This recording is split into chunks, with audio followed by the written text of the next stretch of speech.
Foss and Marshall cars. Looks like it's going to be Stenhouse.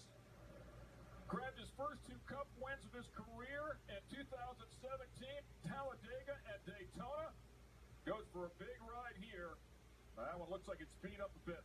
The rear end and the back of it does not look proper. Yeah, you see the 76 car there. I believe that's David Gravel pushing up just a little bit.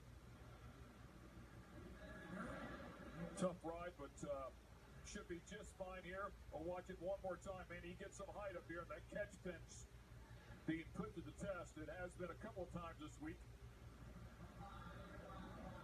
See Darren Pittman there squeaking by. Maybe a right rear flat on the 21 car.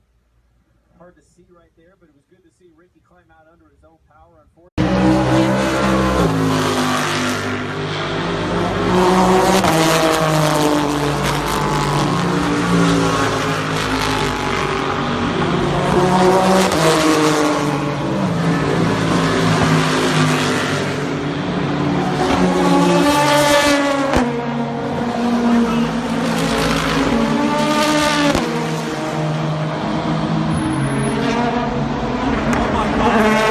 McMurray, he has a big run down. Oh, we got one spinning. And it's McMurray.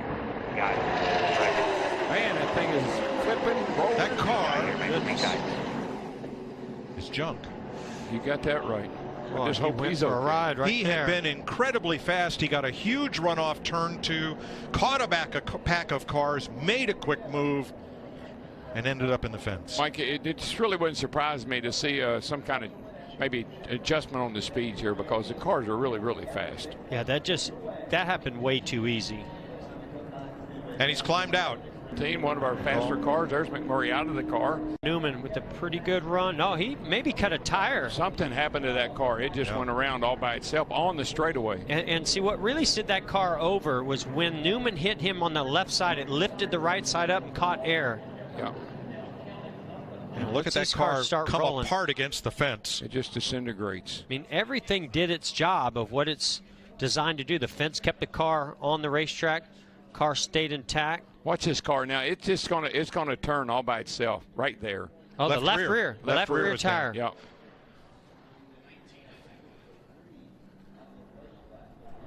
Right over the top of Newman's car. Yeah. Newman and Ty Dillon both with a good bit of damage. And Mike, the 2 fastest cars, the 1 and the 13, were both involved in that accident. That's right. Now watch the left rear on the number 1. Yeah, you can see it start to turn sideways. He's trying to adjust to keep it going straight. But once he turns back to the right, the back end just has no grip to keep it going in a straight line. Now see, I think the car's fine. Started to lift a tiny bit, and then contact from the 31.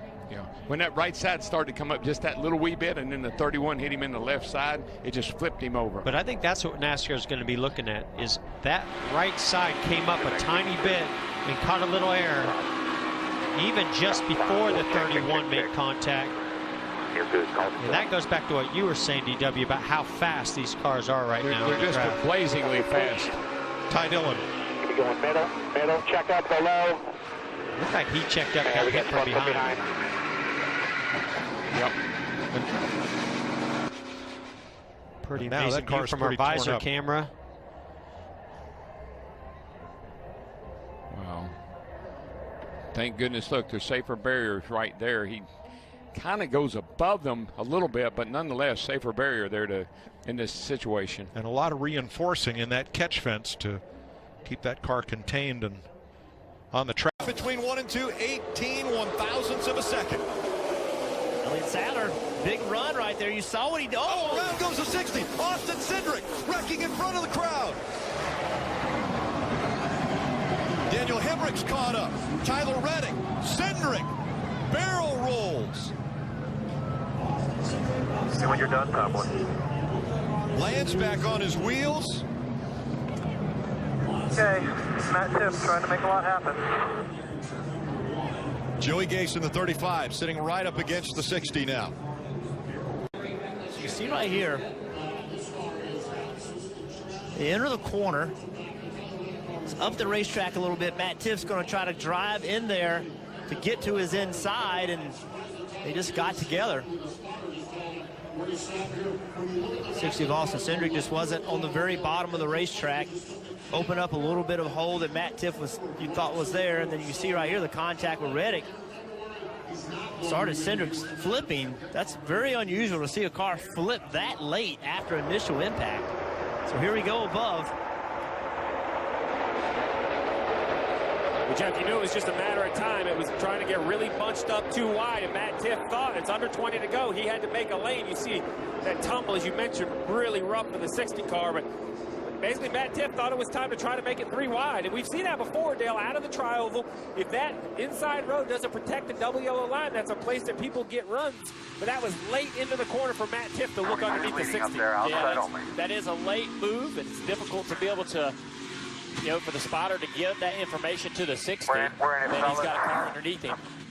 But there was room there. There was room to go, and Matt decided that was the move he wanted to make. You see right there, there's a little bit of a hole. It looks like he has room to go to the bottom. And when he went to go, it just closed up. And, you know, we always like to point a finger and say, this guy messed up or that guy messed up. And many times it's just racing. I mean, it's people going for a spot. Pretty wide. Up in front of the car, you're pushing. This is the seat that I wonder, guys, as we ride along with Custer. You see a little contact there, but I think inside. Go high now. he doesn't know where the 21's going to go. Go low. So, I mean, all day you ride in line back there. Here you go. This is the helmet cam. What a great shot. As a driver there, you just get up high and try, hope that they don't come up the track into you. If you're way behind the wreck, you try to slow down without locking down the front tires and sliding into the crash. Wild action under red flag. We'll be right back.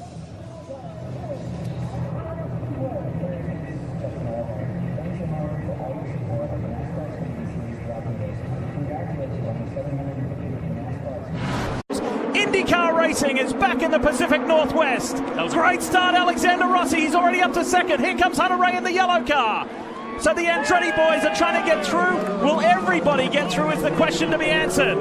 What a jump by Power. Pagano having trouble in the back. Guys are bailing through the chicane. Where will they come out? Oh, no! Dixon. That's no good. Dixon's in the middle of that. Car upside down. Andretti, I think. Scott Dixon is in the middle of that mess. No, it's not. It's Ed Jarvis. One that came out of it with the ability to continue. You see several cars take the exit. Dixon's on the outside in the back there, nowhere to go. Oh. Andretti went right over the top of James Hinchcliffe. I want to see how this started, Paul. Yeah, I think Hinchcliffe lost it in front of the field. He got loose coming out of that kink and lost it, and then